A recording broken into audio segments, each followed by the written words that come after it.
ఒకసారి పరమశివుడు పార్వతీదేవితో ఈ లోకంలో ఆహారం అనేది ఒక మాయ, ఆత్మకు భోజనం అవసరం లేదని అంటారు. అప్పుడు పార్వతీదేవికి కోపం వచ్చి శివుడికి మరియు ప్రపంచానికి ఆహారం ఒక నిజమైన విలువను నేర్పించాలని అనుకుంటుంది. ఆమె ప్రపంచం నుండి అదృశ్యమైపోయింది. తనతో పాటు అన్ని రకాల ఆహార ధాన్యాలు తీసుకువెళ్ళింది. అప్పుడు భూమిపైన తీవ్రమైన కరువు వచ్చింది. పొలాలన్నీ బీడుగా మారాయి. నదులు చెరువులన్నీ ఎండిపోయాయి. భయంకరమైన ఆకలి అన్ని లోకాల్లో, స్వర్గం, భూమి మరియు పాతాళంలో వ్యాపించింది. తన తప్పును గ్రహించిన శివుడు ఆహారం కోసం భిక్షాటన చేస్తూ భూమిపైన తిరిగాడు. ఎక్కడికి వెళ్ళినా ఆయనకు ఆకలి తప్ప మరేమీ దొరకలేదు. ఆయన మాయాన్ని కొట్టి పారేసిన ప్రపంచం ఆహారం కోసం అలమటించిపోవడం కల్లారా చూశాడు. చివరికి శివుడు పవిత్ర నగరం కాశీ చేరుకున్నాడు. అక్కడ ఆయన ఒక తేజోవంతమైన స్త్రీని చూశాడు. ఆమె ఆకలితో ఉన్న వారందరికీ ఆహారాన్ని పంచుతోంది. ఆ స్త్రీ మరెవరో కాదు, పార్వతీదేవి. ఆమె అన్నపూర్ణాదేవి రూపంలో ఉంది. శివుడు ఆమె దగ్గరికి వెళ్లి తన భిక్ష పాత్రను ఆమె ముందు ఉంచాడు. అన్నపూర్ణాదేవి చిరునవ్వుతో ఆయన పాత్రను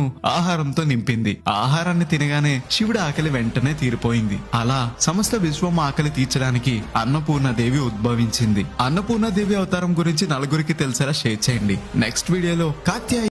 ఒకసారి పరమశివుడు పార్వతీదేవితో ఈ లోకంలో ఆహారం అనేది ఒక మాయ, ఆత్మకు భోజనం అవసరం లేదని అంటారు. అప్పుడు పార్వతీదేవికి కోపం వచ్చి శివుడికి మరియు ప్రపంచానికి ఆహారం ఒక నిజమైన విలువను నేర్పించాలని అనుకుంటుంది. ఆమె ప్రపంచం నుండి అదృశ్యమైపోయింది. తనతో పాటు అన్ని రకాల ఆహార ధాన్యాలు తీసుకువెళ్ళింది. అప్పుడు భూమిపైన తీవ్రమైన కరువు వచ్చింది. పొలాలన్నీ బీడుగా మారాయి. నదులు చెరువులన్నీ ఎండిపోయాయి. భయంకరమైన ఆకలి అన్ని లోకాల్లో, స్వర్గం, భూమి మరియు పాతాళంలో వ్యాపించింది. తన తప్పును గ్రహించిన శివుడు ఆహారం కోసం భిక్షాటన చేస్తూ భూమిపైన తిరిగాడు. ఎక్కడికి వెళ్ళినా ఆయనకు ఆకలి తప్ప మరేమీ దొరకలేదు. ఆయన మాయాన్ని కొట్టి పారేసిన ప్రపంచం ఆహారం కోసం అలమటించిపోవడం కల్లారా చూశాడు. చివరికి శివుడు పవిత్ర నగరం కాశీ చేరుకున్నాడు. అక్కడ ఆయన ఒక తేజోవంతమైన స్త్రీని చూశాడు. ఆమె ఆకలితో ఉన్న వారందరికీ ఆహారాన్ని పంచుతోంది. ఆ స్త్రీ మరెవరో కాదు, పార్వతీదేవి. ఆమె అన్నపూర్ణాదేవి రూపంలో ఉంది. శివుడు ఆమె దగ్గరికి వెళ్లి తన భిక్ష పాత్రను ఆమె ముందు ఉంచాడు. అన్నపూర్ణాదేవి చిరునవ్వుతో ఆయన పాత్రను ఆహారంతో నింపింది. ఆహారాన్ని తినగానే శివుడి ఆకలి వెంటనే తీరిపోయింది. అలా సమస్త విశ్వం ఆకలి తీర్చడానికి అన్నపూర్ణాదేవి ఉద్భవించింది. అన్నపూర్ణాదేవి అవతారం గురించి నలుగురికి తెలిసేలా షేర్ చేయండి. నెక్స్ట్ వీడియోలో కాత్యాయని దేవి గురించి చెప్తాను. అంతవరకు గోదావరి స్టేషన్ ని ఫాలో అవ్వాలి మరి.